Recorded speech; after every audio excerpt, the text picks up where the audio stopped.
step in the room, I set the vibe. Mic in my hand, I let it ride. Words so sharp. Welcome back to another episode of the Speak Like the Boss podcast. I'm Anthony. This is Chase.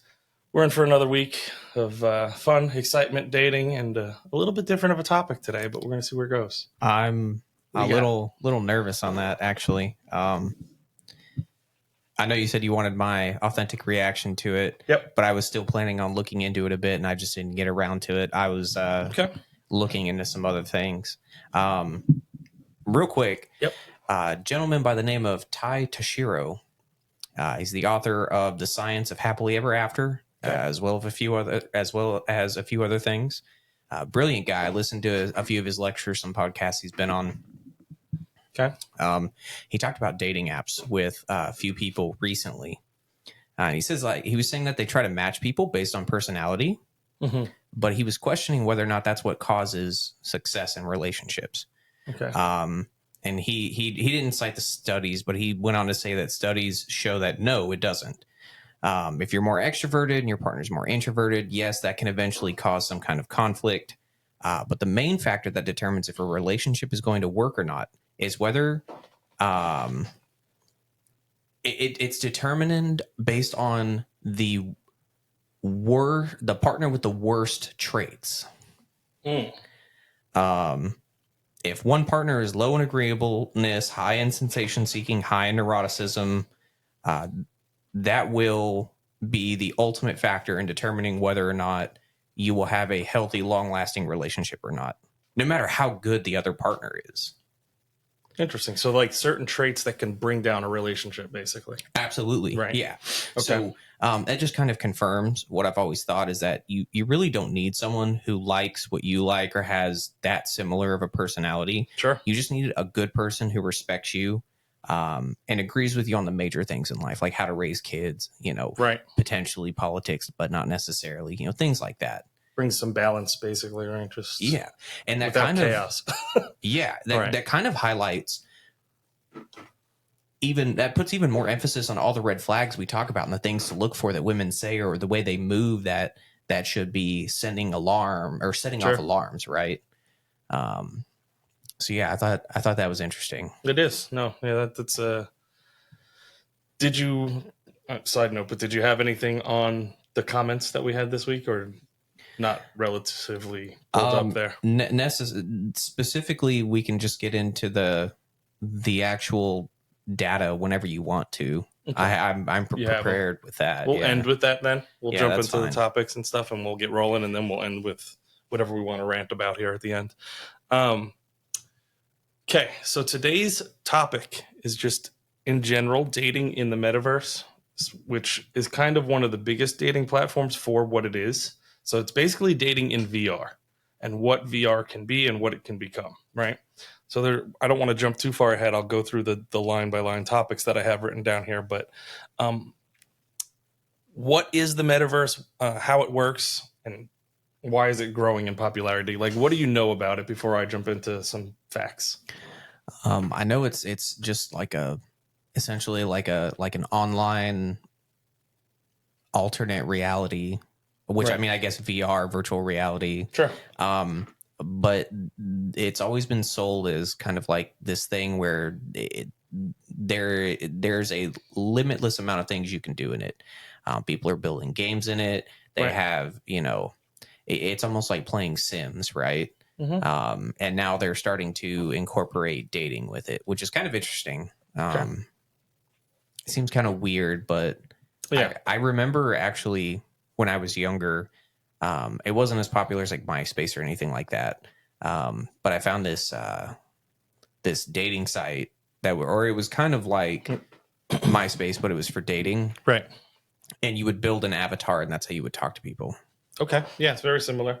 Yeah. Something like that. So what the metaverse is doing now is basically it started from like interactive chat rooms, like VR chat rooms, and it's kind of growing into its own world. I still think it's in a very rudimentary form with the research that I've done, but I'm comparing it in my mind to what video games were 20, 25 years ago. When we think 25 years ago, that was like the Super Nintendo, right? No, I don't think a whole lot like of people. 40 years ago was Super Nintendo. No. 80s, right? Was Super Nintendo? No, 85 was the regular Nintendo. 91 was Super Nintendo. So I guess 30 years. Well, 64 was the Nintendo 64 was what, like 96? 96. Yeah. Roughly 96, 97, yeah. Yeah. Yeah, because the PS1 was 97. Yeah. Let's use that for example. Let's say 97. So about 25 years ago-ish, 26 years, right? Big difference. No, I don't think you could ask anybody that would say that that looks realistic in today's standards. No. Right? Farthest thing from realism compared to a PlayStation 5 game and the realism that we have now. I think if technology continues down that path, the VR chat rooms will get to that same level. We're in the N64 era of the VR world right now. Well, yeah, logic Right? would tell you that that's where it's going, right? It's just like how they create new engines to run video games every year. They're always limited by the amount of processing power that the engine is capable of, right? So like the better these systems get, the more efficient they get, the better graphics you can have because that's more data that Got some people. Nice. They're throwing hearts at us. Nice. What up, TikTok? What's up, TikTok? He's also live on TikTok. This is our right first now, time so. doing live on TikTok at the same time, so we're going to try and record the episode on our regular webcam and then kind of bring up some chats from you guys as we go along. But Yeah, we will get the live studio set up so that we can do it from the camera simultaneously at the same time. I asked about it, and it didn't come up until today. I didn't even know we were going live. But, yeah, it's kind of a surprise. Yeah. Appreciate the love, though. Yeah, very much so. But anyway, yeah. So I mean, this is the same way as VR engines become better, more efficient. This stuff's going to get crazy. It's going to keep progressing. So some of the examples that I've looked at, the Centraland, Sandbox, and some others. Sandbox was one that surprised me the most. Basically, what it looked like was it's almost a VR community, from what I can tell. And it's already partnered with musical artists, like big ones like Avenged Sevenfold and many, many others, rap music. Interesting. Where they will come on, have their virtual avatar, and they will play an entire concert in VR that you can log into for free. So I've seen stuff like that, right? Yeah. So this is pretty big. It's almost like an extra universe that you can tap into where you don't have to leave the comfort of your own home and now enjoy full-on experiences with high quality audio and things of that nature if you have the equipment for it, right? My mind's going south already. Experiences. Yeah, experiences with, sexual innuendos, right? Which is where we're going with dating with this whole thing, right? So how is it shaping the future of entertainment, work, and social interaction? People are having work meetings on there. Yeah. Right? Yeah, that's weird. But when you think of people in business and they talk about, oh, I got a handshake deal done. Where are they when they get the handshake deal done? Well, a handshake deal is typically in person, right? It's in person, but they're always in a specific place. Most major business deals, where are they? Well, if you're talking about handshake deals, they're typically not in the office, right? Because it's like, okay, I want to do this deal with you. We're going to shake on it, but we'll process the paperwork, get the contracts ready, whatever later. You going to say strip clubs? The answer is a strip club. Yeah, strip clubs. The strip club is where they're primarily at. They're bonding over something with usually alcohol, food, a darker environment, fun environment, and they're nice talking tits. About business, right? Nice tits. You like those tits? Yeah, I like those tits too. We should work together. Together. That's kind of where this thing is going. Now, think of if you can take that same kind of interaction, bring it into a little bit nerdier, obviously, world of VR and video games and things of that nature. But let's pretend for a second. Side note, I just thought of something hilarious. Sure. So if they're not already doing this, they should be. Strip clubs should have specific sections for business meetings. So that way they can be like, we're going to charge you a commission of the sales that we just got you. Yes. Side note, the one I was looking at, Sandbox, they've already have Playboy as a thing on there. Interesting. Too. So you can see where they have many different avenues in these rooms that you can join into where you're experiencing something different. Yeah, because right? what's better than real tits? Virtual tits. Especially when you get a robot involved. Yeah. So, well, yeah. All right. So we're coming to a new realm of what dating could look like in 20 to 30 years. Crazy. Anyway, you were saying, I'm sorry. Where was I going? I don't remember where I was going with the track. You were talking about characters? I'm sorry, I completely You sidetracked us. You went into some other topic somewhere. Yeah. I don't know. See. We'll skip through. So we were talking about just the product itself, right? Yeah. So like how people are meeting inside of it. Yeah, so they can create an avatar. Yeah, avatars. Right? So they can do their own personality. They can create an avatar. They can decide what they're going to look like. There is monetary value there that you can purchase things. Obviously, new clothing, outfits, new haircuts, etc. They have to find some way to generate income from this whole product. What about a BBL? I'm sure it will come, right? If you're familiar with VR and how it works, a lot of people use the hands, the grips. They have functionality where it's pretty accurate. I don't know for the people out there that haven't used one, right? The controller is designed to almost feel like you're picking things up or grabbing it as you're pushing the buttons, right? Right. That's the best way I can describe it. So with that, there's also haptic feedback. Yeah, the haptic feedback suits. Yeah. Right. So you can feel what, like if things have weight or resistance, I guess would be a good way to put it. Obviously, all of these technologies are going to get better as we progress. But the point is, when you have that freedom with your hands, you're not limited to what a character can do as far as gestures. If you want to throw up hand signs, you can do that in a VR world like this. So if somebody wanted to come up to you and imaginarily jerk you off, they could, right? There's no other way to put these kind of things, right? Give you a little handy. With cameras involved and things of that nature, you can see a character get on their knees, etc. There's a lot of things that you can do. Obviously, the actual physical touch isn't there yet, but we're talking about a very infantile stage. Thinking about what the internet looked like 30 years ago as an AOL dial-up chat room. Yeah, it's going to be called like they call like those things that the chicks get on. They call them like what, horses or something. Yeah, or they're going to call these things like mules or something, where like men and women, you'll literally just assume the position on this thing, and you can like put your member in it, and then it'll just repeat whatever's happening to it, right, based on the feedback. Yeah. So dating in the metaverse, a new reality, right? Exploring dating apps and platforms within metaverse. It's gonna be a different hole for the mouth, and then for so obviously dating apps could come up with their own versions inside of the metaverse, right? That's what you're thinking of. Like if Tinder decided to put resources into creating their own room, you could have a very popular room with a name brand attached to it, where people will know that it's a safe space, and already what it is, just based off the name Tinder room, that they can go in and expect dating, right? So anybody that they're interacting with, they know is also single or looking to mingle of some kind, right? I think when I think of this, I think back to stories in general of people who met their wives on World of Warcraft or something. If you can do it in a game like that, where you're going to meet your significant other in some MMO, this is not far off, right? Yeah, but I'm just thinking about all the people who are going to get catfished on this thing, thinking that they're with some sexy chick, and it's just some hairy, fat. That's neckbeard. One of my topics later on. I don't want to jump too far into it yet, but there are interesting points. It is coming up. Okay. So actually, it's the next topic. So advantages of metaverse dating, right? Immersive experiences. Okay. So immersive. We're talking about the environment. You can go to Harry Potter world and you can date there. You can go to. But why would you do something like that when you just go in person? Like, I get it, you're not trying to spend money and shit like that. Not all these places exist, or you may be long distance dating, and not everybody is financially able to do that. Yeah, but imagine if you can do it every day.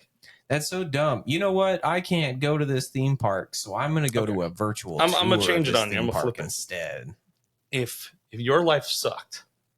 Every single day was lonely, bored. You live in a cubicle studio apartment, and it's just noise outside, and it's raining, and the weather sucks, and you're up in the north somewhere, and it's just fucking 10 degrees every day, and you never want to leave your house. Okay? Wouldn't you rather log into a virtual world where you can literally do anything you want and feel like you're a different person, Sword Art Online style? I guess. Right? I mean, if it was good. Yeah. If the interactions were good, if the physics were good, if you had feedback, like physical, haptic feedback, right? All of those things, it would drive you to do it more. Right? Just convince yourself that this is actually a woman on the other side. That's right. And not 40-year-old somebody with a voice beard. changer. Yeah. Right. Yeah. Personalized connections. Obviously, we kind of talked about that already. What a personalized connection is. It's one-on-one interactions with an actual human, whether they are catfishing or not. Separate topic. This was a good one I thought about. Overcoming physical limitations. This could be people with amputated limbs. This could be people who have problems getting up, diabetes, they have overweight. These people may be able to find love, quote unquote, or at least the interaction of what love feels like over these VR chat rooms without ever meeting in person. Looking for love and all. What if you are the smoothest dude ever, but you got your legs blown off in the war and you're like by a grenade? And all your game is irrelevant because nobody's going to take you seriously because you got no lower half. But you're still looking for an intimate connection with an actual human. We know where those VR AI chats go already. So, you know what I mean? Like, it's a little different than those when you're actually talking to an actual person. So, there are things out there, and I'm not just talking from the men's perspective, but women too, that, you know, I don't know.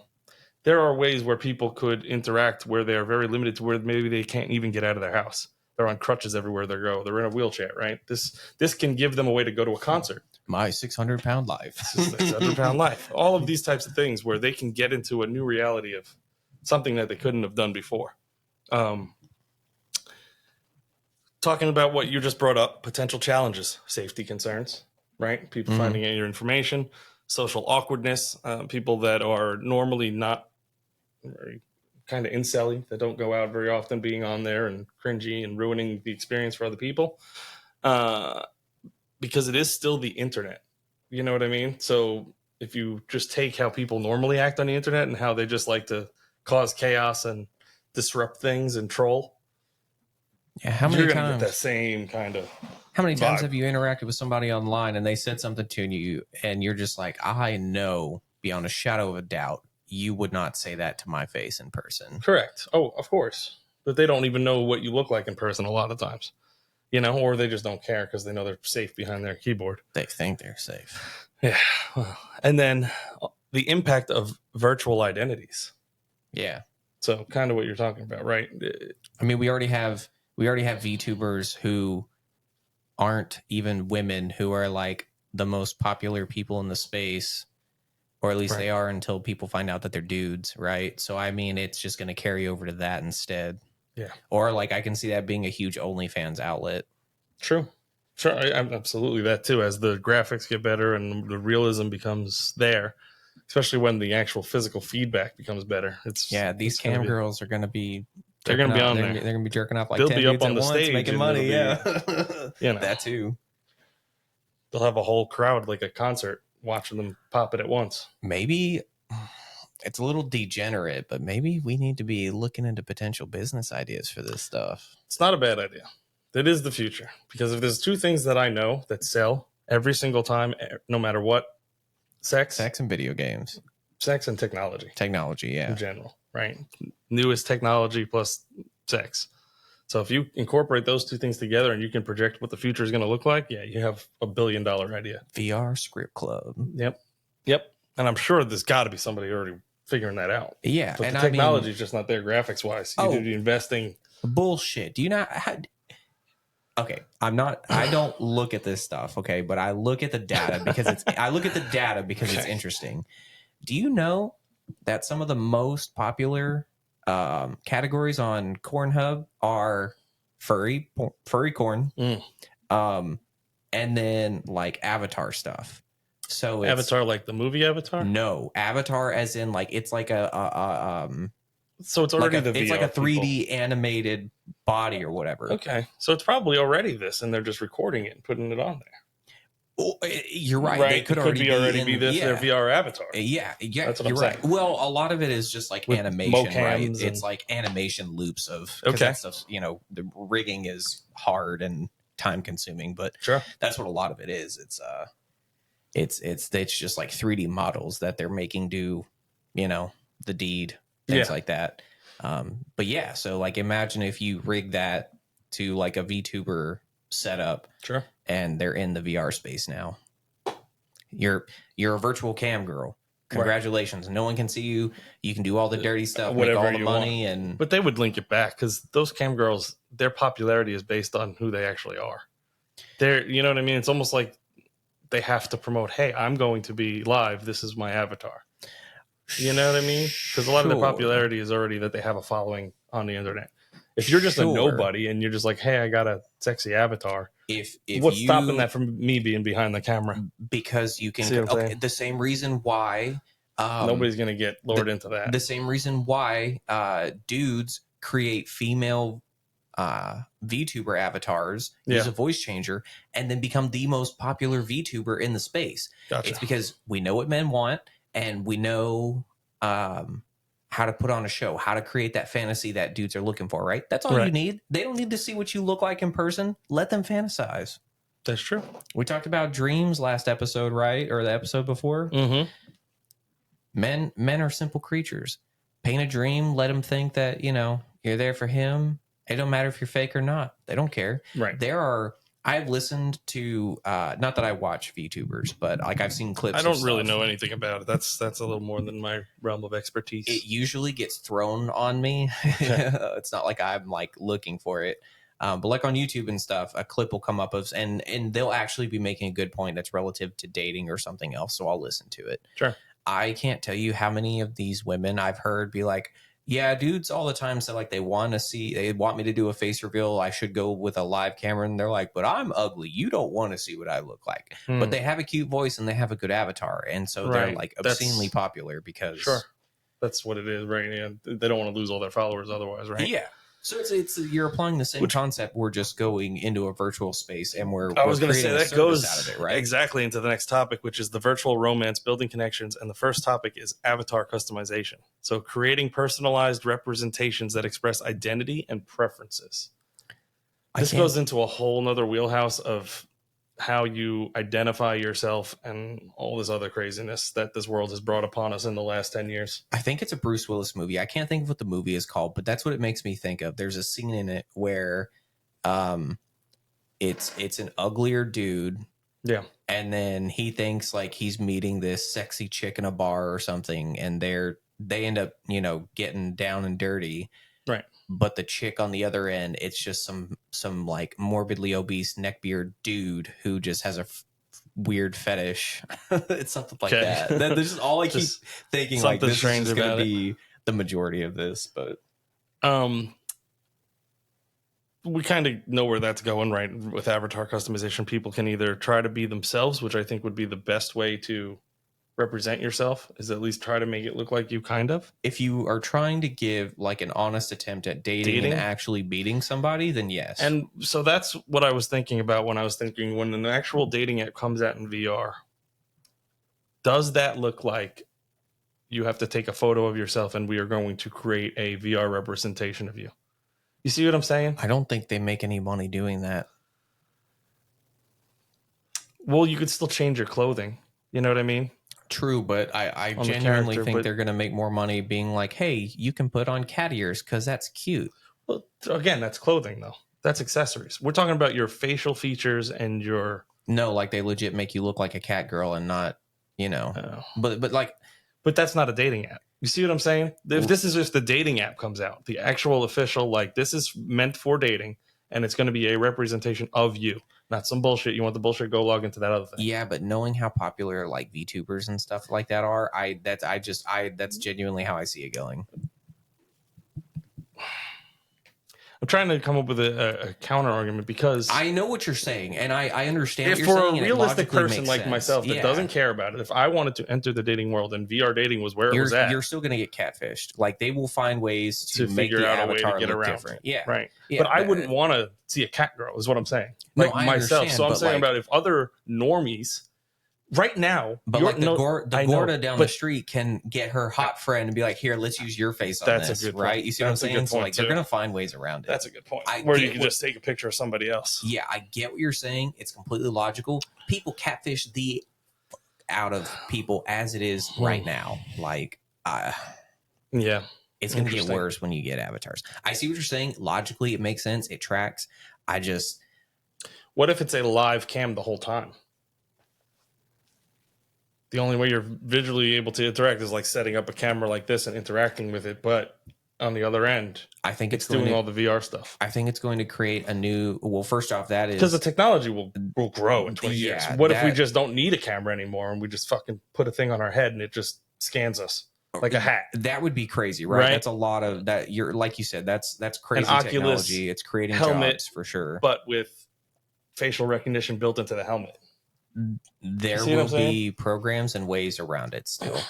Whether the majority of people use them or not. Is it difficult? Can you get banned? Yeah. Right. Yeah. All those types of things would go into place. There would have to be a lot of stipulations. Okay.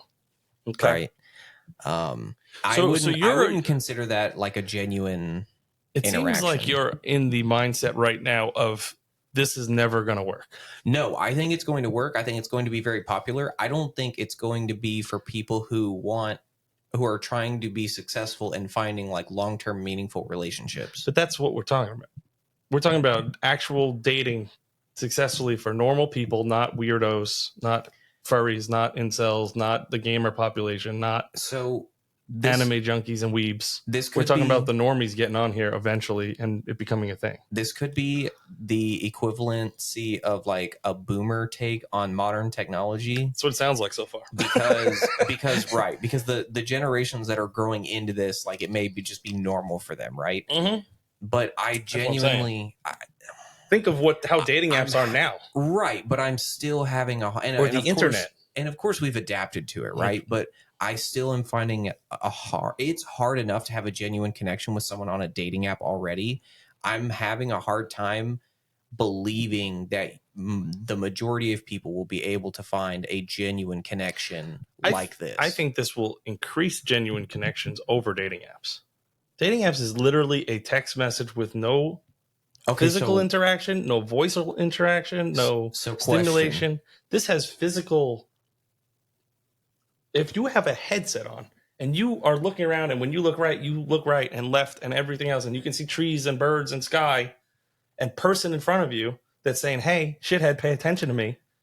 Okay, so how are you picking this person? Are you looking through a dating app profile or you just see their avatar and you're like, hey, let's have a conversation? That's up to the person who makes this. Like it could be through a profile first. It could also be just what it is now is just a large gathering area with thousands of people walking around. And you can just pick whichever one you want. So if you find one that's attractive, you just go up to them and start a conversation.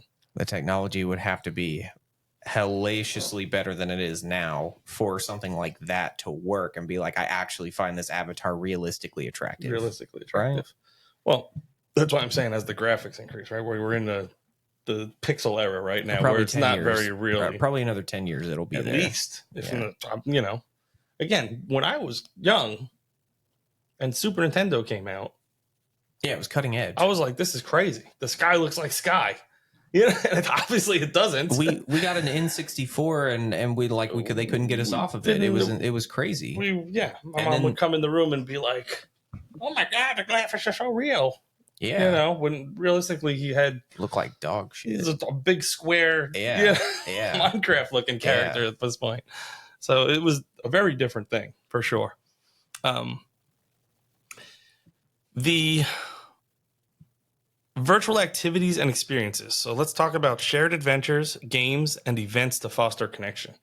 You will be able to do all these things in a VR setting, such as play darts, play any kind of games and different things that you can interact with, bingos and Connect 4, whatever. I'm thinking basic rudimentary games, right? But they could obviously get more advanced where you're doing a whole sport with somebody at some point.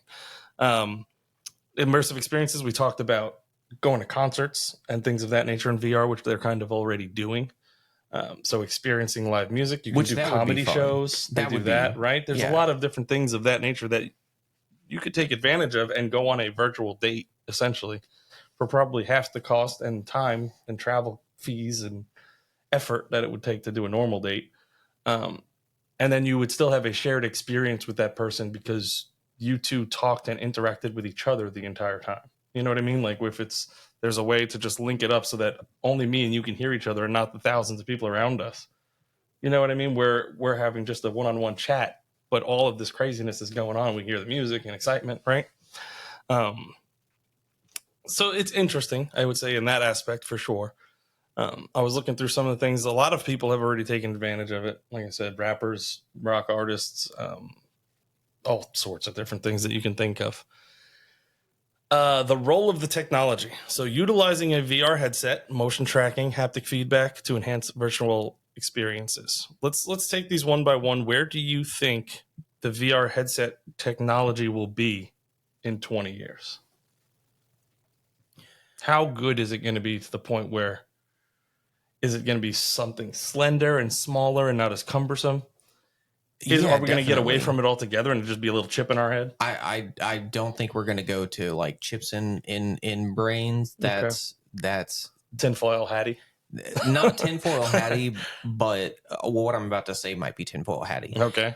I think we're probably like a generation or so, and I don't mean like generation of people, but like actually 100 years away or more from being to the point to where that's accepted. Just because there are too many people as is who are concerned about like modern technology and the control that gives. For sure. Especially with the recent things with COVID and everything, it kind of put everybody on high alert of believing in big companies and the governments and exactly. I mean, world powers. Bro, I dove deep, not that we're going to get into it now, but I dove into like the globalist theory and things like that. Yeah. It's scary. These mega rich people have these conventions where they all meet up and wine and dine each other and talk about the Illuminati, the ways that they might as well be. They are without the title. Yeah, the ways that they are like learning to control the everyday person and kind of the way they want the world to go, and they feel like it's their responsibility because they are the chosen people. Sure. But anyway, so like I don't see the chips happening. I think for what you were talking about, there's going to be some kind of headset interface, whether it's large or not. I mean, it'll have to get smaller, right? For the everyday person to use it, it'll have to look sleek. It'll have to be fashionable to some extent. Look at they're iPhones. Heavy to the point now where they make you hot, especially when you're doing like the workout games or the boxing or different things. They're fun and they work like the VR headsets, but I'm sweating by the time I'm done because I got this big, heavy, warm thing on my head. I have seen the technology where for those kinds of purposes, you won't even need a headset. It's just cameras. They'll have you touch. Was that the Oculus? I think it was the old Oculus. They set up cameras in the corners of the room, right? That's what it was. Yeah. But that technology is getting better. I've seen it at gaming conventions. And that's what I was going into. The next one was the motion tracking. So similar to that, you think it would be just a set up cameras type of situation, and your entire room could be your play space of interaction. Specifically for what you were talking about, no. There's going to be more hardware involved, but like I said, it's going to need to be sleeker. It's going to need to be somewhat fashionable. It can't be clunky. Easy to set up, like for the average person. Yeah, like I mean, how many people have iPhones nowadays? It's not because iPhones are cutting edge. It's because they look good. Is that what it is? I think it's just because that's what they know. And it's because everybody has one and people are followers. Right, but why did it take off to begin with? Because it was easy. Right. That's what it was. The difference is, it's easy. Android is still harder for people. It's easy and it has a better look than Android. Android is getting to the point where they make things look nicer and more appealing. I disagree. But that's just a personal opinion. They still lean more on the practical side than iPhone does. iPhone, how many times have you messed with a woman and she didn't want to text you anymore because she was tired of seeing green texts and not blue? Happen. I've had that happen a few times. Literally, like, would not talk to me because I didn't have an iPhone. I've heard them mention it, but they didn't stop talking to me. Like they literally, like I would finally meet up with them in person again, and I'm like, if you're having such a good time and you like me, why is it so hard for you to text me? I just can't stand the green text. You know what my response would be to something like that? I said, that's the problem with iPhone. All my texts, whether I get them from an iPhone or an Android, they're white.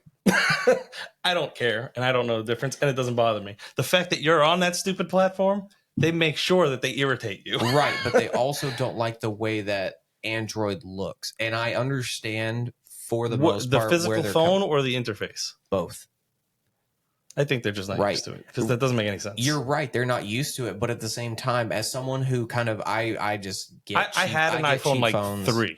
I get cheap phones and bounce back and forth between Android and iOS. And I can tell you, iOS almost always looks more uniform. It It's because it's more limited. It is easy, right? It's more limited. Like I said, It's Android easy. is It's more the easy version. Like Android is more practical. Anytime that I've gotten an elderly person when I did cell phones back in the day, they were like, "Well, what should I get?" I said, "Well, if you're trying to get a smartphone, this is easier, and you really can't mess it up." like you can with Android if you start pushing too many buttons. But like Android, you have 3 different companies. Their interfaces look 3 different ways, right? iPhone, everything always looks because you're similar buying from or the one same. company. I understand. You know what I mean? But you're stuck in a proprietary loop at that point. And I tried to explain that to people too. Is like but it's just like fashion, right? There are certain like, even though you go from brand to brand, if you're talking about fashionable brands, they're not vastly different from each other, right? They all have similar things that they all accomplish. Certain things maybe like, in a different way. Like if you have a V-neck from 3 different companies, right? 99% of it's going to look the same. Yeah, quality material might be different, cut, measurements, that kind of stuff, right? It'll be quality versus not. But you may like the way one feels better because the fabric is better. Sure. That's the difference between Android and iOS, right? iOS, almost all of them are going to be uniform, pretty much the same. But I would give you the counter argument. Do you want to wear Nike for the rest of your life and never change? A lot of people are okay with that. I know, but that's because I feel like they're the sheep people of society. They're the followers that don't like. You are not wrong. And I agree that Android is more practical for people to have. Yeah. However, it doesn't mean that they don't think that iOS looks better. And Apple puts a lot of time and effort, money, research into how it looks. Yeah, that's true. Right? That's true. We're off topic, but we'll get back to it. So the last one being haptic feedback to enhance the virtual experience.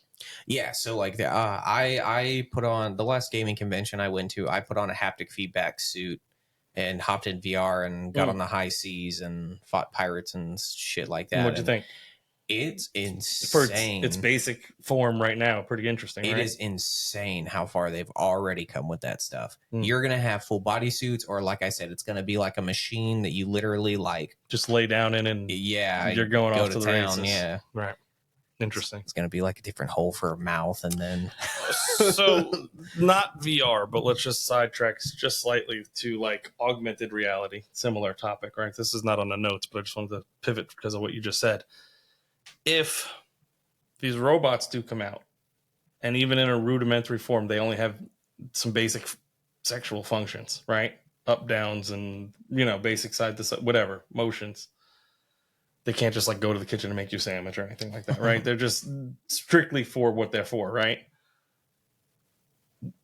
What if they partnered with something like an augmented reality to where you're putting on a glasses or a VR headset, and now it looks like not a robot?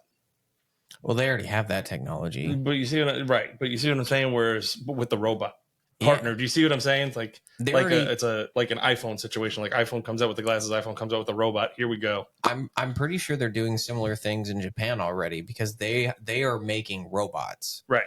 I've seen that where you can go shopping for the robots and dolls and things. And I've only heard of this one time, so I don't know how advanced it is or whatever. I'm sure somebody else can let us know.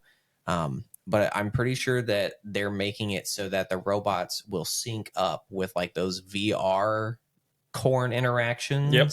So that you can essentially just turn the video on and it'll do exactly what it's supposed to do in the video. Yeah. It's going to be a crazy world. It's a really crazy world. Hey. I mean, I'm here for it, but I'm going to need it when I'm 60. So let's go. A lot of women are in trouble when that stuff becomes popular. Trouble. They better get real good at making that sandwich. The future of love. Do we use the metaverse or do we use the real world? What does the blurring lines between virtual and real world relationships look like? And exploring the potential for real world connections formed in the metaverse. So we get to the point where the graphics are so good, you can't tell you're in VR anymore. It looks just like real life. I think that's a very dangerous place to be. That's kind of where I'm going with this. I don't know how many years that's going to take, right? 20, 30, 40, 50. May not be in our lifetime, but it's going to get there to the point where you're putting something on and you're in a whole new thing, and then you don't know what reality is anymore. What is reality versus is reality just a different simulation that we're in? If we haven't automated necessary infrastructural things like regulating the power grid, the water plant, construction, things like that, society is going to be in deep shit. I did see Bill Gates was recently quoted saying that we will be going back to a 2 to 3 day work week within the next 10 years. Shit, where? But show it. Mostly because robots are going to start, and AI are going to start automating all of the jobs, which brings another problem of how do you make income as a human if you're only working 2 days a week? So there's a fine line between we're going to have much more free time and we're going to be prosperous versus we're not going to have any motivation to succeed because we don't have any purpose. Well, the idea, so the idea behind giving us more time to be happier is that, one, all of our basic necessities are met, right? We don't have to necessarily worry about where food and water, shelter, right? Yep. Modern conveniences. Right. And then it might be kind of contradictory to say this because of where social media already has people. Yep. But it's in that free time or in that environment where the majority of people would start to really contemplate life and what they want to do. How many times have you asked, some random person who works a shit job, money's not an option, you can start tomorrow, what do you want to do with your life? Yeah. And they may have some grandiose thing that, like I've asked someone this before and they were like, I would have a little bed and breakfast in Oregon near the coast, and we would grow our own vegetables and, harvest whatever and all this kind of shit. Right. Right. It would be stuff like I would you have the financial means to get to that point though? You see what I'm saying? Like, because if you can't make income anymore, how do you open that place? How do you buy the materials to do that? So a few things I thought about whenever you brought up Bill Gates talking about people only going to 2 to 3 day work weeks. Yeah. It will murder the economy if people do not continue to make similar or comparable incomes as to what they're currently making. Okay. So they're either going to have to come up with some kind, I don't like universal basic income, but they're going to have to come up with something similar to that, right? Either people are going to get paid what we're getting paid now for less work. Sure. Or society is just going to be in a really bad situation. It's essentially going to be like we're all slaves again. Right. And that's why when someone like Bill Gates says a comment like that, he's a globalist. But he has the power and the know-how, not even him, but like he's a little bit more in touch with what's happening universally in the world than your average person is what I'm saying, I guess. You know what I mean? As far as tech and stuff like that goes. So he may know something that we don't know is what I guess I'm getting at. So for him to say something like that, it holds more weight than like if random NFL guy said it. You know what I mean? I don't trust him. But that's kind of where I'm going with it. So it's an interesting thing that we could be going to this shorter work week, but we can also be encompassing poverty again, right? Or what does that transition look like, and how long does it take to bounce back? Because it will bounce back eventually once that's the norm. Everybody's just working a 2 day work week, so 2 days worth of work is enough of a living and income to survive now. It will get to that point, but how many people will have to suffer within that 10-year gap or something of change? So what I talked about, I just want to say that I find that to be like the ideal situation. Yeah. I genuinely think that where society is heading is that the overwhelming majority of people in first world countries are going to be just as impoverished as people in third world countries. Mm-hmm. I think there are going to be a lot of people suffering. I think the population of the world is going to severely decline, and it's going to be generations of people just stuck in that loop where, we're still working just to survive. Right. You have to figure out why do we still need this? Is this still normal? Or right. The mega rich are going to be even richer. And honestly, I can see some kind of like French Revolution scenario to correct that. I'm not saying I want that. I'm not advocating for that. But sure. I genuinely, I'm not smart enough to tell you and predict how things will change or how to fix them. Or another way that's going to look where we come out of that. Right. Right. Yeah.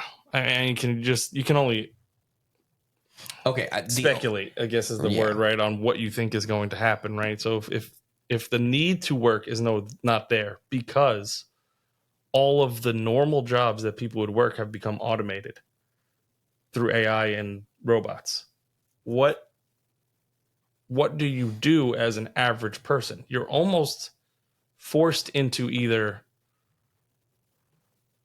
creating AI, right, and advancing technology further and maintaining it, or being your own brand, social media creators and things like that, things that AI can't quite do. That's already oversaturated as a market, though. It is. I think the ideal situation is people is kind of moving to but what AI. else? I'm just saying, what else do you do though? Well, kind of what you were talking about, I think, is more realistic, where people move to a place where everyone's dabbling in AI or looking for new ways to improve society, right? Your existence now becomes optional, but you're looking to the betterment of society, right? Right. Because all of your basic needs are taken care of.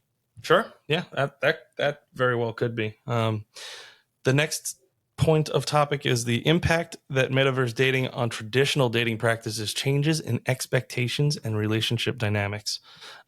So traditional dating practices, that could be anything from how we meet to what the date actually looks like, to buying dinner, to going out to a place, trying to look for the first kiss, doing all that kind of stuff that is traditionally encompassed in a first date, right?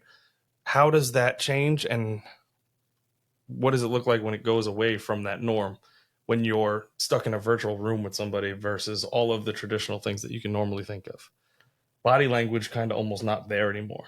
Right. It's like you're almost texting in real time. You're taking away a few of the five senses, I should say, right? Like your smell is going to be gone until we get to that point where you can smell through the VR. Touch, that would be insane, right? Things of that nature, like a couple of the things that you would normally rely on as a person, kind of stripped away from you. Honestly, that would be very difficult for me personally. Yeah. I don't know how to flirt if I can't touch you or you can't like see my facial expressions. And you'd be able to reach out and do that. Like you could touch their avatar, and only with the haptic feedback would that be an acceptable form of, oh, they can feel it and you can feel it kind of thing, right? Even then, is it going to deliver the same kind of impact as if I were touching them in person? I don't think so. Right? Unless the technology is just not what we can fathom yet. Yeah. What if it feels like real people? What if we get to that point where it does feel like you're touching a real person? Yes, I can see it. If the actual physical connection, let's say, gets to the point where it seems real, looks real, feels real, sounds real, like everything but smell. Let's put smell on hold for now. Let's say everything else is there. Is it real? Do you still think it's real? Does your brain interact with it more like it's real? Because if people are already spending hours on AI chats, and that's just texting, if there's somebody actually there on the other side that's moving and talking and interacting and you can feel them on your skin, how much more of a heightened sensation is that, where people will be like, oh no, this is where I want to be. This is what I want to do. You're getting an endorphin rush, I guess, is what I'm looking for, right? So people are already having issues with mistaking at least relationships, parasocial relationships, for being real, right? That's why OnlyFans has a market. Sure, chicks make a lot of money by posting their butthole, for posting pictures of their butthole for $5.99, but what really makes them the money is the interactions, right? Right.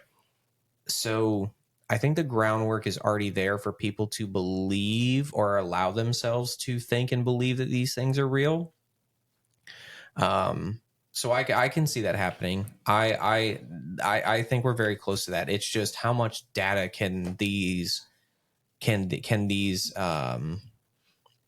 the corporations, these engines, how much data can they maintain and push out to people, right? It's like the haptic feedback suits. They warned me before I got on it. They're like, people get seasick in this because like the boat was going like even this in and VR stuff. headsets. It didn't bother me, but like people were getting seasick. It's like they're not actually on the sea, but the technology is already to the point to where you can trick yourself to believe it's real, or your brain thinks it's real. What I think that is, from when I researched, because I personally have that issue with motion sickness, is the frame rates aren't up to par with what your eyes can normally perceive. So because it's not keeping up, your brain is having a hard time register, and it's making you dizzy. So it's making you get nauseous because of the, like, for instance, in like VR now, I've played basic games where if I can move around and the screen isn't moving with me or anything, I can pick things up and play the VR for hours. I played Elder Scrolls, and as soon as I'm trying to walk and move my head at the same time, completely disorienting. Couldn't do it. We got nauseous within like seconds. I will say with the haptic feedback suit, I legitimately felt like I was like on the high seas and like going like this. Right. What's going on, everybody on TikTok, by the way? Yeah, any good comment? No comments that I've seen, but it's scrolling a bunch of people joining and leaving, joining and leaving. Nice. So, but we got 2 watching right now. So, the last part of that about this is ethical considerations. So, addressing issues of identity, privacy, and potential for manipulation. So, we've kind of talked about identity already. People just not, being themselves in a VR world. Privacy, obviously, people being able to try and steal your information and things like that. What's up, Cream? Hi, how you doing? They are actually commenting now. And then, of course, potential for manipulation, people manipulating you into... I don't know what you can do in today's society, but I don't know what that could look like in 20 years where there could be the potential of more manipulation. Like now, what are they going to turn you into, some sort of virtual sexual deviant? Like, that's not going to harm you too much. I could see manipulation where they get into your wallet and they say, hey, pay me $100 and cash at me now and I'll do so-and-so in VR. Yeah. Right? Yeah. If OnlyFans works, why wouldn't VR OnlyFans work? Yeah. 100%. That could be part of what the manipulation would come from. I still think there are going to be a lot of dudes who think that they're interacting with and talking to a woman on the other side, and it's going to be a dude. I'm sure that's the biggest concern. So if, again, the internet in its current state, at least as far as these type of environments, these virtual chats and things are concerned, I don't think they're very regulated because there's no reason to regulate them. Let people just do what they want to do, where the internet is a very free place. If we get to the point where dating is becoming a priority, and to actually date successfully, you need to have a viable person on the other end that's would actually be an unless you're just dating to date a virtual character, but that would be weird. Again, if they're going to push the actual dating aspect, they have to have a way in place to make sure that the person behind the mask is actually who they say they are. Almost like the verified badge. When you try to get the check mark on TikTok or something or Instagram, I have to send an ID in, I have to take a picture, I have to do all these things to prove who the hell I am before I can get my picture up there and say, yes, this is who we are. Sure. But there are ways around it already. I know, but I'm saying they would have to get more strict. And how many people are actually going through the trouble of getting around it? I don't, a lot. You think? A lot of desperate dudes. I could be wrong for right now. I don't believe that this is going to be, I don't believe that that's going to be very foolproof, no matter what kind of restrictions they put on it. It's unless they're literally just recreating what you look like, and even then, I think there's going to be too many ways around it. It maybe for the later generations, that's going to be something that they get into and take off with. But at least for our generation, I don't see that being an authentic way to actually meet people. Not for the majority of people. Okay. Last part, concluding thoughts, dating in a new era. So the evolving landscape of dating and how the metaverse is transforming the way we find love.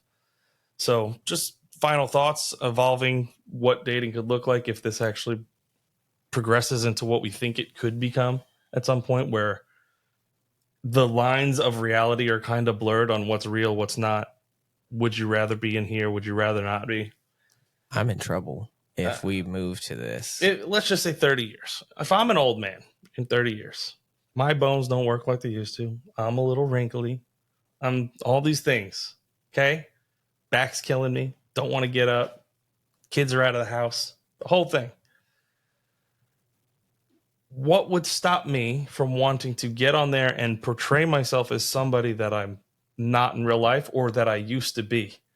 The game and the knowledge and my skill set would still be there, but I can recreate my younger self and my younger body in VR. I see that being more akin to like a corn addiction. You're going to get that quick dopamine rush, that hit of endorphins, and then you're going to go back to your life and feel miserable. Then that's what I'm kind of saying is, when do you go back to your life? Just to sleep and eat. And then you're right back in. I could see people, especially if you don't have to work as often, I guess 8 hours plus a day in a new world that why deal with reality unless they have to, if they've got nothing going on, nothing to do. It's an interesting thought. What do you think the potential for love and connection in a virtual world would be, and examine the possibilities and challenges of dating in the metaverse? Like I mentioned earlier, I think for a generation that grows up with that being the norm, they may be able to find genuine connections. We'll have to wait and see what that looks like. I think for the majority of people who are like stepping into that as like a new thing, it's like a new frontier, right? Uncharted territory. Yeah. I genuinely think for most people like our age or even a little bit younger, it's going to be hard for them to find a genuine connection through something like that. Sure. Because the people who would find a genuine connection through something like that, they already are, right? Like they're already in these virtual chat rooms. They're already meeting people, like you mentioned earlier, through video games, through like finding their wives on World of Warcraft and things like that. It's just kind of the next iteration and level of that, right? It takes it to the... Yeah. Because if you're finding love and having this meaningful interaction with somebody on a game like Warcraft, where you're just looking at little cartoon characters running around the screen and you're just texting and typing to them, but you feel as a human being the urge to fly across the country, meet this person in real life, and possibly potentially get married like people have done, makes us think that connection won't be that much tighter with something like this? It may increase the percentage, but even if it were to or more people would be open to it, I guess is the better way. Even if you were to 10x the percentage of interactions that became meaningful long-term relationships, I still don't think that's going to encompass a lot of people. Okay. But I mean, again, we'll just have to wait and see. On the caveat being a younger generation who grows up with this being the normal thing to do, right? No, yeah, absolutely. I would say I just encourage people that are out there watching on either TikTok or on our actual podcast that we're recording here at the same time to explore it yourself, figure out what you think about it, look into it, see where you think the world of virtual dating and AI and all this stuff is kind of going. We're seeing robots, we're seeing all the things that we kind of talked about today come into reality. And 20, 30 years is not too far off of an expectation to think that these things could be here and be in full effect. And society will not be the way that we see it now. I know. 30 years ago, the internet was not really a thing. Yeah. And the world is completely overtaken by it, right? So I don't think that it's out of the world of possibility that it could change everything. I mean, people freaked out about Y2K because they didn't That's true. know that if they thought the computers were going to reset and everything's going to shut down and the whole, It's true. That is very true. But I mean, it just made me think. You always mention how the dating scene is going to change in 5 years and 10 years. Every 5 years, I feel like it changes. And this could be the next iteration, right? Of what it could be, maybe a couple generations down the line.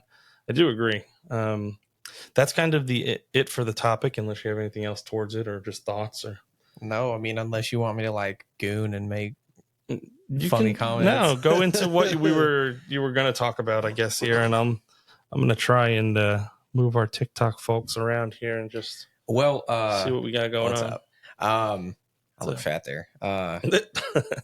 You asked me to do some research based on some comments you got because people wanted to. Yes. What website did they quote? I will pull it up for you right now. BS. Yeah, it's Let me pull that up. I think it was something journal or something. Let me look. Hold on. I know dead air right now. Let me see. Content, comments, posts. This was so just to give everybody else who's watching context of this, we get comments primarily. A lot of our comments and interactions come from TikTok. That is where I'm going to reference this one from.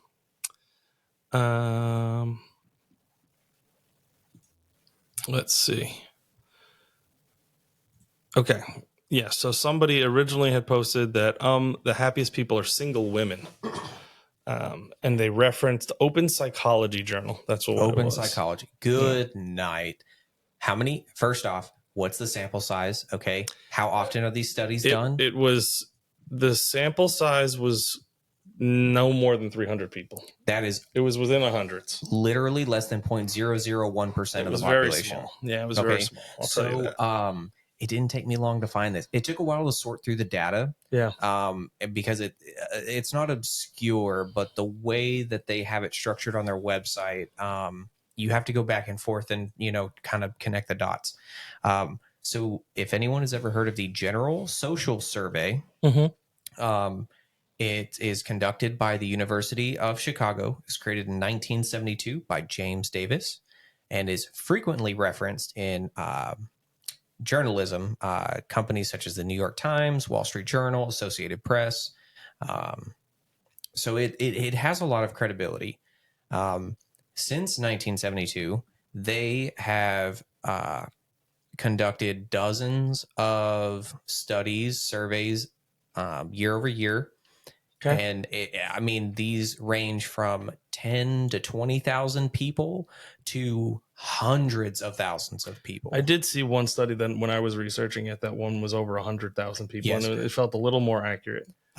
It also matters where you're surveying people. If you're surveying several 100,000 people in major cities, yes, culture tends to change from state to state or from coast to coast. However, if the majority of the people in the country live in or around a major city, that is a good tell, at least to how people are living across the country as well. Not necessarily just that city. Just that specific city. I was going to say, a lot of the research that I did, it doesn't look like it was focused on, to give context for everybody watching, the original comment that we had made was that women that are single past a certain age, like 40, etc., they're a little less happy, more depressed, etc., if they don't have children, if they don't have a family, than a woman who feels fulfilled, right? And we had research to back it up. That's where this comment came from, saying that single women were the happiest type of people. And we kind of went back and forth a little bit, but I didn't want to. They limit how many characters you can place on your comment, so I told them I would address it live on the show rather than try to go back and forth with little snippets of information, right? There are a couple of things here. Even the one that was sent to me from the journal, it primarily focuses on the fact of depression in general, and that it does increase as women age, but it didn't have the correlation of single or not. The only thing that was related to it was through premenopausal and some other instances. As women age, there are other factors that will cause them to decline and have depression, right? Another thing that I did see on there was, drawing a blank. It was they were talking about women being more specifically in this article depressed because of marriages, but it didn't differentiate if they were still in the marriage. Did it differentiate and that between heterosexual or lesbian? It did. It differentiated that, but being in the marriage is a very important factor, because if you're sample sizing women that are divorced, and if they're depressed now because they got married, that's a totally different argument. Agreed. Right? And that goes to my point, is the statement that she had given me, plus the data that was provided, showed after women get married, they're more depressed. Right. But it doesn't say what the outcome of that marriage was. Whether children were involved, they got divorced, whether they stayed happy together. Which is kind of funny because I've got statistics that will combat that immediately. So that was the tricky point where I was like, let me pause on trying to combat this through comments and just let's talk about it as a discussion. Yeah. So the latest data that I could find, 2022. Yep. Okay, so still fairly recent. Yeah. General Social Survey. So since 1972, I had to go back and like make correlations and do some math here. Mm-hmm. The number of women reporting unhappiness overall, 18 to 55, has increased by 300%. And what was the source for this one? General Social Survey. It's conducted by the University of Chicago. Perfect. Okay. Do you know what the sample size was, just so all the viewers know? The ones that I looked at, the smallest one was like 50,000, and then the highest one was like a few 100,000. Okay. Because I had to go back and forth. They would ask very specific things, and people would choose not to answer or things like that. Okay. So it'd be like just general overall happiness. Are you happy? There was like very happy, not very happy, and then like just miserable kind of thing. Right. Things like that. And there were different categories for like are you married? Do you have children? At what point did you experience, happiness or not experience happy or experience unhappiness, things like that. Yeah. So since 1972, the number of women reporting unhappiness ages 18 to 55 has increased by 300%. Okay. So let's break it down. 18 through 55. So that's the primary dating years, but that could be societal reasons, not dating reasons, because at 18 there's no reason to be depressed. You're right. Just societal. You're right. Concerns. Right? You're right, but there are some interesting economy, correlations. Okay. Right. Yep. So birth and marriage rates have been in a steep decline as well. That's important. So the GSS acknowledges that relationships between familial status and happiness is nuanced and can vary based on individual circumstances and life choices. However, their data shows that in the latest study, so 2022, around 40% of married women with children, 18 to 55, consider themselves very happy in life. Okay. Got it. Where only 22% of unmarried childless women said that they were very happy. So 22 versus what was the first number? Just so I am about 40%. So 40 versus 22, almost double. Yes, almost double. Okay. So they also cited that parents may express lower levels of happiness during child rearing years. Yes. But in their study, they express much higher rates of happiness later in life. Right. After it's said and done and the experience is over and they have the children as adults. Right. And that's kind of where I was getting at with my original comment last week was there's a fulfillment there that you don't get if you stay single forever, especially in women. I mean, I've heard the argument from both sides of the coin where some women will say, oh, I'm happier single. I'm just living my life. I can do what I want to do. I can travel. I can do this. And then I've also heard women say, well, we're better nurturers and we do this. And well, which is completely pick a lane. Not true. Yeah. Pick a lane, though. So, because you can't have both. If you're a nurturer, then shouldn't you be happy by nurturing children? So the women who are talking about, well, I'm happy without it. Right. How old are you? Are you still getting attention from men that you want? Okay. What else in your life? Where else are you in life that that you may feel like things are or are not ideal, right? Okay. So people, excuse me, this is interesting. If you look at the 2020 data, or excuse me, I looked at the data from like overall happiness for people from like 1980 onward. The people are actually reporting higher rates of happiness overall since 2020. Higher rates of happiness since 2020? Because I was finding the opposite results. Yes. Interesting. However, it's still way lower than it was from 1980 to like the early 2000s. Okay. So like if you look at the still bar, lower. If you look it's at gone the graph, down since then. If you look at the graph, it's like this, and then you hit like 2000 or like 2019, 2000 or 2020, and it's like this, and then now it's kind of on like a small uptick. It's very small, like 5% more. I gotcha. And so then I started looking for census data, right? Because you can make correlations. Yep.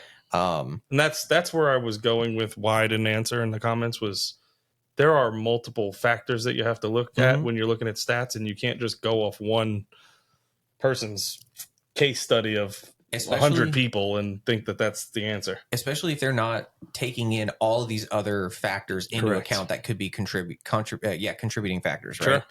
Sure.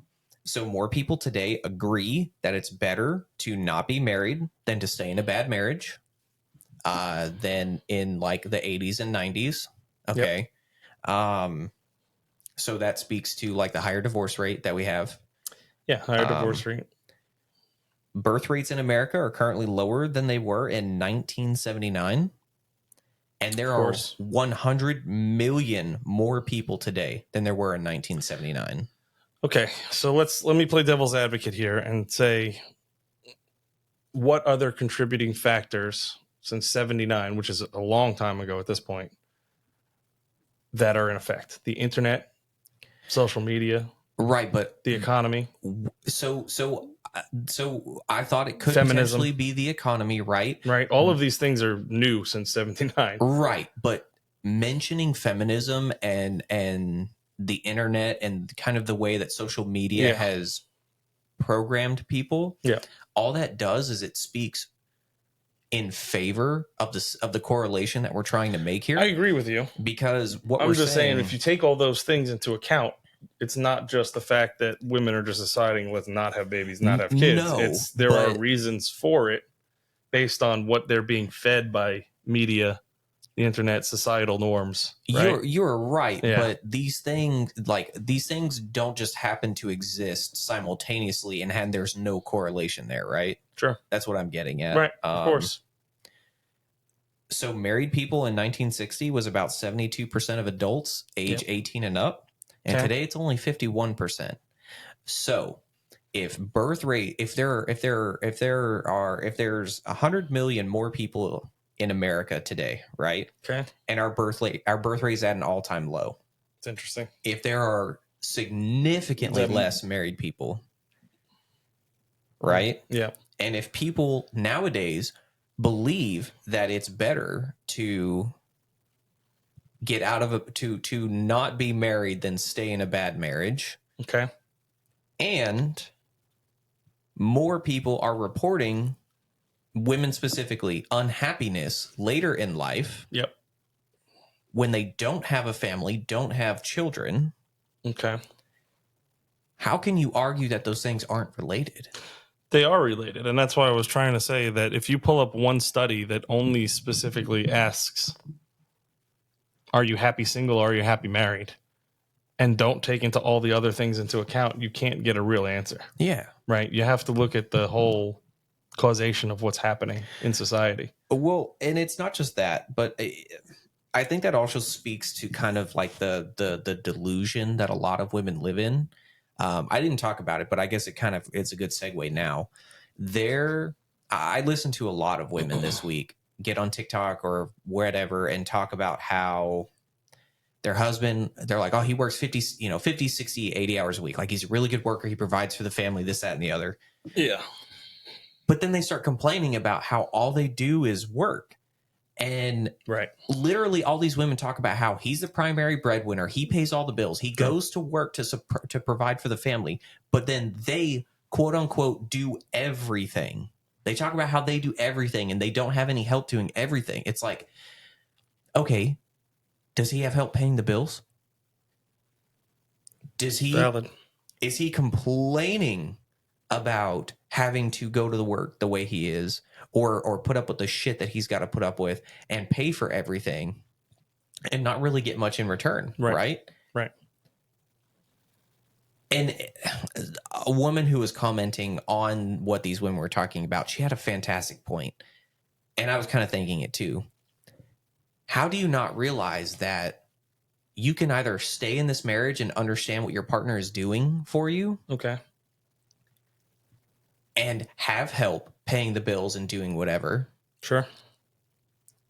Because if you don't and you get out of that relationship, you leave that man, now you're taking care of the kids, you're cleaning, you're cooking, you're doing all the housework, and you're still you trying have to pay go the back to bills work. now, right? Yeah. No, I got what It's you're like saying. So how, you're just saying that somewhere along marriage, people get comfortable and they stop realizing what the other partner is providing. I think that can go both ways too, because I've seen men get jaded on what the woman does around the house too. You know what I mean? Where they act like she's not doing nothing all day, or they get a little spiteful, but in reality, the laundry's done. You know what I mean? It's clean, except, so they'll get a little. Sure, I think it's a lot less if they're on the men's paying side. all the bills. I'm just saying I've seen it, but I get what you're saying. But it just, there's just a level of delusion there. Yeah. And I think this person that made this comment is just, they're refusing to see what I think it is. It's cope. It's cope. It's Yeah. cope. It's probably cope. that they're single and they're considering that they're happy right now because of the things that they can do, not looking too far into the future of what their life could look like in 10 years time. I don't know how old they are, right? They could be young right now. Who knows? They're trying to use this to justify, like, I'm 100%. happy, right? They're happy because they couldn't find somebody to settle down with. Or it's not that. That's not what I'm saying. What I'm saying is, like, well, they're gonna cite everything that they can find to say that, yes, that's like confirmation for themselves. Like, yes, I'm happier this way. Mm-hmm. Right? That's what I'm saying. They're coping because what happens when they wake up to reality and they realize, I was speaking to a girl that I've been, I guess friends, we'll say acquaintances, with for the last 10-ish years. She's never wanted a kid, and she's been with a guy who doesn't want kids for the last like 6-7 years. And now she's 32 and she's like, well, shit, I kind of want a kid. And she's like, I feel like I messed up. Right. I hear that all the time. And it's not just one person. No, I know. I get it too. I don't think we're at the generation right now where enough people have hit that roadblock. We're getting there within the next probably 5 to 10 years. And we're going to see a huge uptick of the girls that were like, I'm a boss babe. I can do what I want. And they're all going to be at the point where they waited too long and now they don't have the kids, or it's much harder, or the pregnancies get more dangerous, or whatever that loop is that they're going to get themselves into. We're going to see it come out more and more, kind of the same way where we see a lot of things change, right? Political views, things that are not getting into politics, but things that are very conservative now were considered liberal ideas 20 years ago. Mm-hmm. Similar thing where we changed the mindset of what it is. People where you talk about blue pill, red pill content, right? There's people awakening to that. 5 years ago, even actually more like 10 years ago, when when Obama was still in office, we were seeing things of like the woke mindset kind of come into play, right? All of these things, there's an ebb and flow to them, like you were talking about. There's going to be upticks, there's going to be downs, and anytime something goes so far one way, there's always something to combat it. There's always somebody to be on the argumentative other side that's going to eventually speak up and eventually push back. Hopefully. Yeah. So that's just how life is. It's gonna be a South Park episode. Eventually. South Park, Simpsons, they'll predict it. Yeah, I know. Brother, I love when South Park comes out with a new special. It's so funny. While we've been sitting here, we've gotten some new comments in some of these videos. This was the video that talks about, that I posted this morning, societal norms going against biology. Person said, what if you're not there and an intruder comes in during the day? Because you said anytime, remember? Also, men protect women from other men. That's manipulation at its finest. Before you answer, one of our other users commented to that person. And they said, ha ha ha. Lesbians have the highest percentage of DV instances. That's what I was going with. Women assault men equally in domestic situations, but hear you loud and clear. You're in trouble. Let a woman save you. Very interesting thought. I want to address it, but go ahead. You want me to? Yeah, it's fine. Go ahead. So the first one, just based on what they said first, what if we're not there? Of course, there's reasons for not be there. We're not talking about how she's going to be protected by me 24/7. I'm not her 24/7 security guard surveillance watch. That's not anywhere near the point of the conversation or what the video was talking about. What we're talking about is women, people in general, specifically women, because they're the less physical race, right? Or gender, I should say, not race. Less physical gender. They are in a society in our country, in America, especially in some of these other, in Europe, some of these other a little more liberal countries. We have created a society where everybody thinks they're safe. It's an illusion. We have created this illusion because of the comfortable nature that modern conveniences has provided. Yes. We have the police a phone call away. We have our own homes. We have safety. We have, for the most part, a congregation of people in your neighborhood that are generally considered safe, whether it be neighbors or family or friends.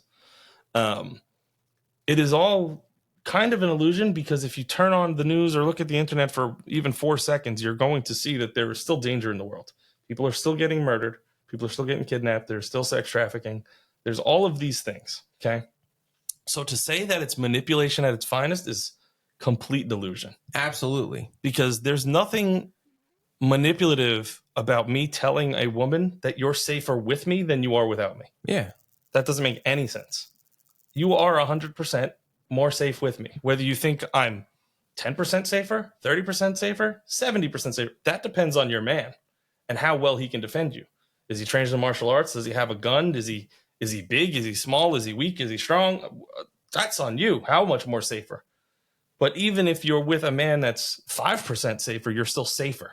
Yeah. Right? Even if he's small and puny, you're safer with numbers.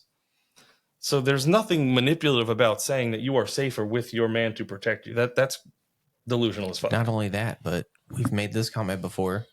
If you're going to call the cops because your man's not there, is a woman going to show up or is a man going to show up? It could be either way. It could be either way. It could be either way, but you're going to feel safer with a Exactly. 6'2" guy versus a 5'3" Hispanic lady. Exactly. It's just what it is. Exactly. I mean, I know that she's a cop and she's trained the same way, but there's something to be said about the optics of what's going on. The physical standards are lessened for females than they are for males. We got another new comment. It looks like the same post. This one's going off right now. Let's see if I can get it pulled up here without causing too much. The main purpose of why they need protection, is protection. The reason they feel like they don't need protection is because they have men and cops, which is mostly men. Okay, so similar to kind of what I was saying, but just poorly worded. But it's an illusion. We're in a bubble that says society is safe. Yeah, go to a non-first world country and walk around by yourself and see what happens. That's a lot of what my argument is too. If you go to like the favelas or something like that in these very unsafe areas as a pretty woman, or if you're wearing expensive jewelry or flashing something that shouldn't be flashed, you're gonna get got. I mean, you're living in a weird delusional bubble world if you think that there's not danger in this world. I mean, we're literally at war kind of, and there are countries overseas that are at war. There's nowhere in a sane person's mind to think that that's safe. There are literally children in people's bodies on the ground in Gaza and stuff right now. Yeah. Like how do you think you're safe in this world? Yeah. It doesn't make any sense. Well, it's like you said, it's the illusion that society has created. It's Modern crazy. Society has created. Crazy. And I'll take it a step further. I will say living near a major city or in a populous suburb, I currently live kind of outside. I live outside of town. I live a good 15-20 minutes outside of town. Sure. Brother, the cops ain't getting there before we can do something. If anything happens, like, we have to be able to protect ourselves, right? Sure. And I've grown up around people who have that mindset, and even the women are taught to use guns for that reason. Like no one is coming to help you. You have to be able to help yourself. Well, we are, for context for our TikTok people, we're out in Texas where people have guns. There are a lot of places in this world that you're not allowed to have a firearm, right? They also have the highest crime rates in the country. They do have higher crime rates. You're correct, because I'm not a crook. But if I was, I would not be trying to break into people's houses where I know everybody has a gun. Nope. That doesn't make any sense. That would be a strong possibility. Very foolish of me to do. So just saying, I'm going to go to the place where 90% of the people don't have a firearm. Yep. But that's just me, in my opinion. But Completely valid. Yeah, man. I don't think there's much else to say on that topic because it just doesn't really make a whole lot of sense. I think what we said is pretty accurate. You guys can go look at the clips if you're not familiar with what I'm talking about. It's one of the newer ones that we posted in the last couple of days here about societal norms changing. That's all I've got for today. What else do you got? Anything you want to share? Yeah, that's it. We've still got two joining us here, 2 new ones. I appreciate you guys sticking around on TikTok this whole time and just hanging out, listening to the podcast. The full episode of this will be up on Friday. I should have that one up, and that's on YouTube, Spotify, and Rumble. And then I upload the clips daily, if not every other day. Kind of messing with the algorithm still a little bit, but on Instagram and TikTok. So I'll generate some clips out of this, and we'll get those posted. But I'm going to plan on every Wednesday night, or between 6 and 6:30, of going live here on TikTok from now on. So if you guys enjoyed, please come on back for next week, and we'll have another discussion and topic, and we'll do this all over again. Yeah, if you liked the video, or if you enjoyed what we talked about, go ahead and like the video. Subscribe, leave a comment on if you agree or disagree with anything we said, or if you have a good take on it that you want us to discuss. Any interactions are good. I'll answer everybody. Yeah. So. And maybe send me DMs, whatever it is. If you have something more personal or private you want to talk about, we can do that too. And maybe it could be something that we talk about on the podcast as well. Sure. If you guys want to see kind of like our personal dating woes, stories like that, let us know on that too. I was kind of thinking about content we could do for like exclusive content, things like that, just to get more out there. What are you thinking? So, like, give me an example. Just talking about like bad dating experiences, or like what you told me about before we started. My wingman extraordinaire. Yeah. He didn't. It was not good. Okay. Things of that nature. Just the do's and don'ts and what's. Yeah. I mean, he literally got downgraded like 3 belt levels that night. I like stripped them. You went from brown to like, I'm teetering from not giving you your white belt back. Like I'm real close to you just kicked out of class. That's funny. Like you're done. That's funny. You mentioned brown belt. Yeah.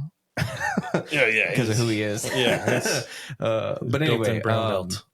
But yeah, no.